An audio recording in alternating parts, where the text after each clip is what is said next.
and welcome to TravTalk TV. This episode has been brought to you by the Lalit Suri Hospitality Group.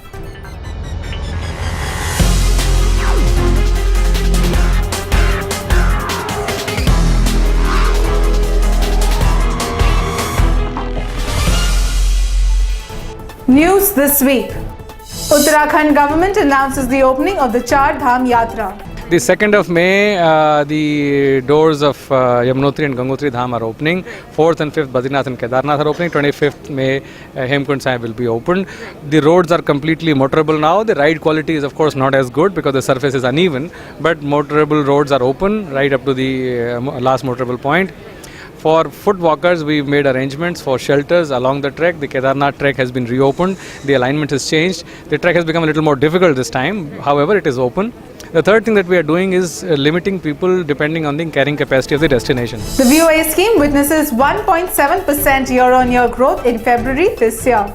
In this month, a total of 1,980 VOAs were issued under the scheme, as compared to 1,947 VOAs in the same month last year. A growth of 6.8% has been recorded in the number of tourists availing of the scheme during the period January to February in 2014.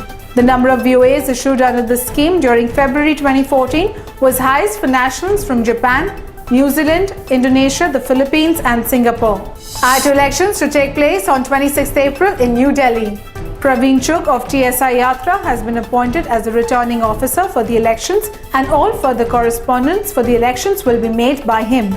I have not filled my nomination as yet. I have not thought of the elections as yet, although I have been receiving a lot of calls that I should fill up the nominations.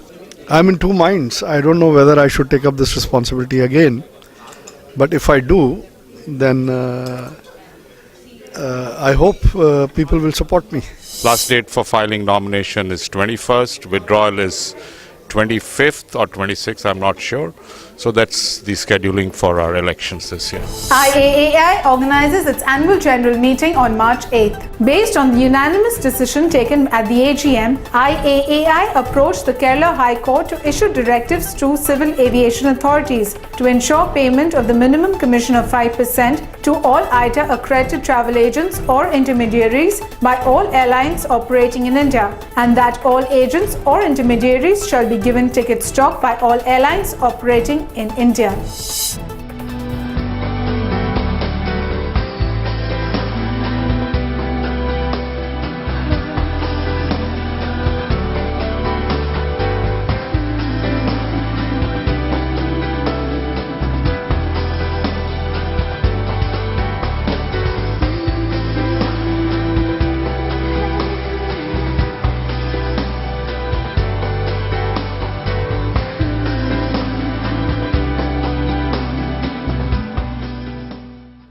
Cathay Pacific to start double daily non-stop flights from Delhi to Hong Kong from March 31st. We'd like to provide enhanced connectivity, enhanced service to our Hong Kong hub, rather than going via Bangkok. So it's top 10 market for the Cathay Pacific Group. Pretty robust, solid growth. Very pleased with the performance of our operations, of our business here in India. We've been growing significantly, I would say, in the last 4 or 5 years. Added destinations. We now operate 47 flights a week from 6 cities in India. So while we continue to operate that one flight direct into Hong Kong, we are now moving the second flight that goes via Bangkok to Hong Kong direct. So we closed the year at a 25% plus in terms of growth, and the first 2 months of this year also have gone very well. So in that sense, it's going good for us. We have a database of our travel agents with us. We have regular workshops that we do. We have a workshop which is planned at the end of this month. We have our sales blitz. Plus we also have a sales team which constantly is in touch with the travel agents. British High Commission opens 2 visa centres in Mumbai. The British High Commission recently opened 2 visa application centres in Mumbai at the Bandra Kurla complex and Nariman Point to ease the application rush in the city. The UK also announced the Passport Pass-Back service, which will allow applicants to retain their passports while their UK visa is being processed. This is a paid service that has been rolled out especially for business travelers. OTOAI organises its 5th members meet in Chennai on March 15th. This is our first meet in South and we are really looking forward Already the RSVPs are over 125. So it will be a great event. As of now, we are very strong in north and west, west being the strongest one. South, we have few members, but still we want to grow that chapter. And as OTOAI Audiology, we don't do it, we are not north-centric. We do it in all chapters. So we did our first meeting in Delhi, second meet in Mumbai. Now this is the third meet. We are moving to our chapters.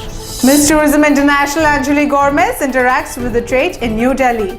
Born in Philippines, Angeli Gormez is equally interested to be associated with India and boost two-way traffic between India and the Philippines. IATO held a special meeting in New Delhi on March 15th, where Miss Gormez, the brand ambassador of international tourism, was honored. The Indian civil aviation industry is amongst the top 10 globally, with a size of $16 billion.